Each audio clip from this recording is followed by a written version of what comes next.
Welcome back to the Symposium interview series. Today I'm speaking with Tim Goldsmith, who's a partner with PricewaterhouseCoopers based in Melbourne. Tim's been involved in the mining industry for the last 25 years and he tells me he still loves it. Welcome to the interview series, Tim. Thank you, Kerry. Now, Tim, you're going to be one of our keynote speakers at the Resources Investment Symposium in Broken Hill, and you'll be speaking on day one at 1:30 in the afternoon. Now, I know that your talk is titled The Future of the Global Mining Industry. Let's talk a little bit about that, and let's talk about what your views are on the current state of the industry. There's a lot of doom and gloom. I read in the papers, the mining boom is over, and then the next day, no, it's not. And we heard from Owen Hegarty at the Sydney Mining Club last night that it's far from over, and he was even more bullish than Barry Dawes. So what's your view on the current state of the market? Well, I think you've probably summarised it quite well in some of those comments already, Kerry. We are at the sort of downtime point in the cycle. My personal view is the bottom of the cycle was about 30 June last year, but it hasn't really raised much from there. You get the odd glimmer of blue sky, but then very quickly the clouds come over again. I think history does reflect that when you are in the sort of lower parts of the cycle, it's very hard to see out. But I think if you contemplate the sort of stuff which Owen was talking about at the Sydney Mining Club, and unfortunately I wasn't able to go along to it, but I know Owen very well, he would be saying probably the same stuff which I will be saying as well.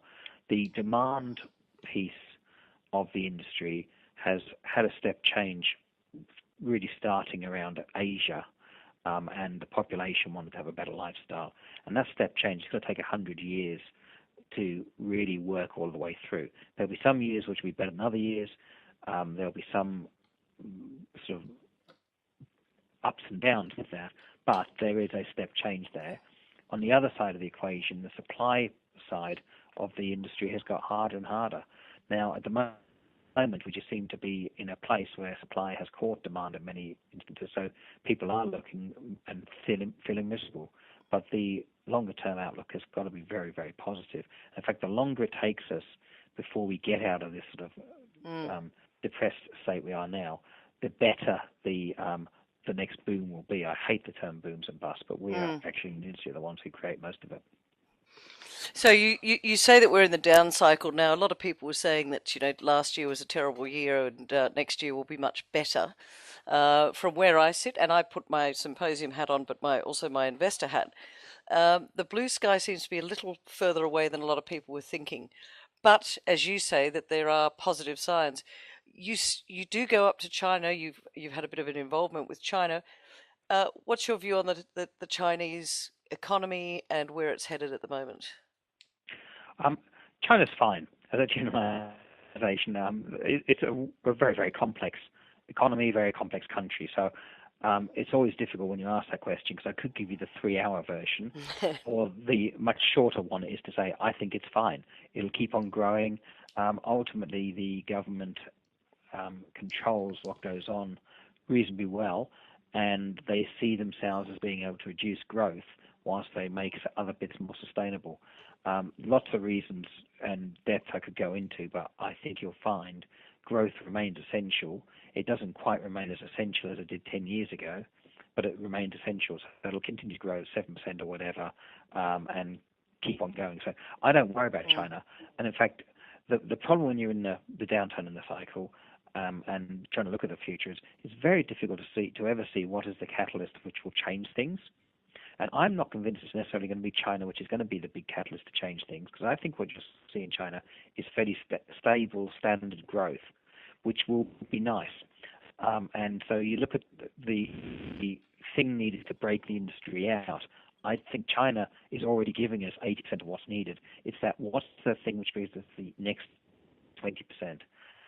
I'm not sure that's necessarily going to come from China. Well, it's interesting. Yesterday, Owen Hegarty actually flagged Indonesia as the next tiger economy in the Asia-Pacific region.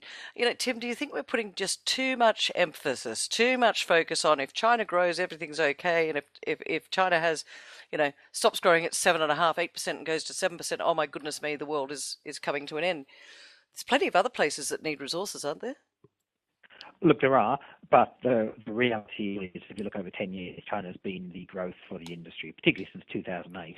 Nearly all the global growth has come via China. So China still remains the beast, which we need to absolutely understand frontwards, sideways, and backwards, because it is the one which will change short term. But so no, we haven't over focused on China. We should continue that. But there will be other countries which also come to the equation, undoubtedly. I've always termed it in the sort of big four areas, which are billion plus population. So China being the first of them, Mm-hmm. other Asia, which is basically Indonesia, Thailand, Cambodia, Malaysia, etc., where you get 1 billion people pretty quickly, India, and then Africa. Each of those are all trying to come to the party in their own little ways, and so there are unique stories in them. Owen does understand Indonesia far more than I would ever profess to, so I'm not sure if he's right about Indonesia being the next one or not. But certainly there's a whole bunch of countries trying to do that, and they will just add to the base load, if you want, which is China. So we should absolutely continue to focus very heavily on China, but not ignore these other countries. Well, moving away from sort of looking out to what other countries are doing, let's focus closer to home. We look at Australia, and we are a wonderful resources nation. But do you think we're pricing ourselves out of the market? We're not the only people with gold. We're not the only people with iron ore. Are we getting a little bit above our station, so to speak? Costs are getting high. I know they've come back a little bit, but what are your thoughts on the cost base within Australia? So at the start point, Australia is a fabulous mining country. I think we have let our costs creep. There's probably two aspects to that. One is there's an uncontrollable aspect to some of those things, which couldn't be helped, and others were. And the second aspect is probably there was some controllable stuff, which we took the eye off the ball. I think the eye has come back onto the ball, and that's being helped to come down, and we need that to happen. So Australia does remain a great mining country, but we can't be complacent. We can't afford to just say, because we've been good before, we'll always be good. Look at South Africa. That would be the best example of that. But I think if we get our act together and if we play the cards right, we can do exceptionally well. Particularly, again, when you're in the down cycle piece, and I think we see this playing out today, risk, whatever the risk is, escalates in people's minds. So country risk, which when you're in boom times, people don't worry so much about some of the African nations or wherever it might be, which are clearly higher sovereign risk than someone like in Australia. In the down times, that seems to reduce, frankly, quite significantly. So I think Australia's got a good opportunity now to really go forward. I'm not convinced we're able to take those opportunities quite yet. I would like to see an awful lot more support for the industry. And I think if there's one thing we desperately need is a much greater understanding of the importance and brilliance of what our industry could be throughout our entire population.